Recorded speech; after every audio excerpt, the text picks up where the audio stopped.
Tractor લઈને નીકળે ગાંધીનગર જવા માટે નીકળે ને અહીંયા મીટિંગ એમની કરવા બેઠા એમના રોટલા શેક્યા આ 19 સીટ આવે એ નહીં આવે કોંગ્રેસ વાળાને કે તમારે ગાંધીનગર જ જવાનું હોય ગાંધીનગર કીધું હોય ગાંધીનગર પહોંચવામાં ફક્ત 10 કિલોમીટર જ દૂર હતા ખેડૂતો અને ખેડૂતોની પોલીસ દ્વારા અટકાયત કરવામાં આવી છે।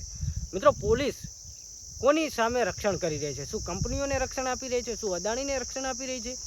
કેમ કે ગાંધીનગર ખેડૂતો ના પહોંચે એ માટે ઠેર ઠેર જગ્યાએ ઘણી બધી જગ્યાઓ પર હજારોમાં પોલીસો ઉતારવામાં આવી છે। તો આ પોલીસો કોના રક્ષણ માટે છે કે કોને રોકવા માટે રાખવામાં આવી છે?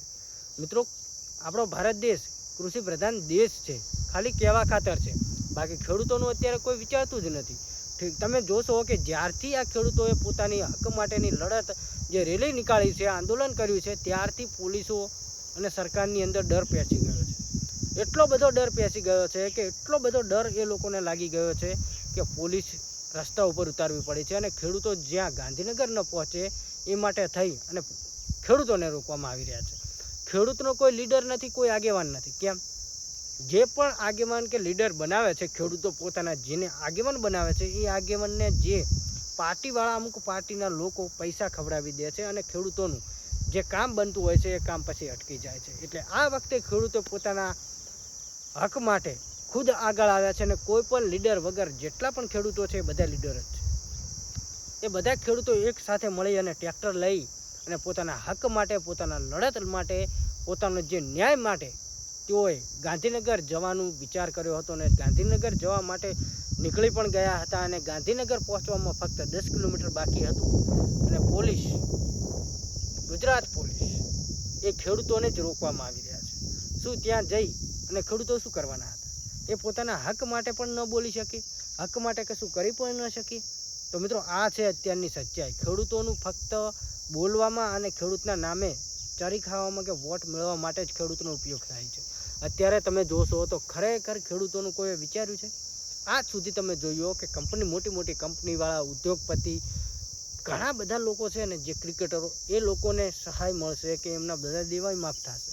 તો ખેડૂતે હવે તો શું ગુનો કર્યો છે? ખેડૂતનો એક જ ગુનો છે કે ખેડૂતની એક જ ભૂલ છે કે ખેડૂત એ લોકોના પેટ ભરે છે।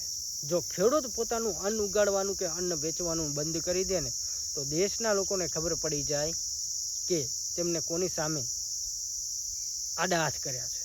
અને મિત્રો હવે એવી જ કરવાની જરૂર છે, કેમ કે જે લડત માટે ગાંધીનગર નીકળ્યા હતા ને ખેડૂતો, હજારોની સંખ્યામાં જે ખેડૂતો નીકળ્યા હતા એ ખેડૂતોને રોકવા માટે થઈને કાવતરા કરવામાં આવી રહ્યા છે અને મિત્રો કાવતરામાં સફળ પણ થઈ ચૂક્યા છે। કેમ કે ગાંધીનગર પહોંચતાની સાથે ગાંધીનગર હવે થોડાક જ દૂર બાકી હતું ત્યારે અમુક રાજકીય પક્ષો આવી અને રાજકારણ રમી ગયા અને ખેડૂતોના બે ભાગલા પાડી દેવામાં આવ્યા અને ખેડૂતો જે પોતાનો એક સંકલ્પ લઈને નીકળ્યા હતા એ સંકલ્પને ડગાવી દેવામાં આવ્યો છે।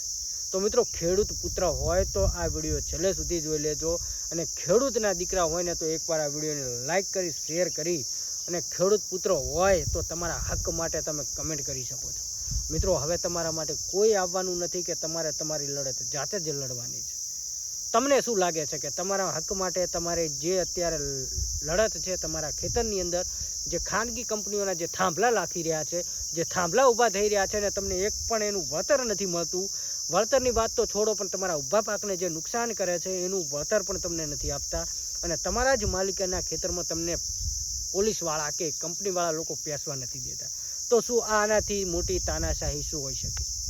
તો મિત્રો હવે તમારા હક માટે ખેડૂતોને ખુદ આગળ આવવાની જરૂર છે।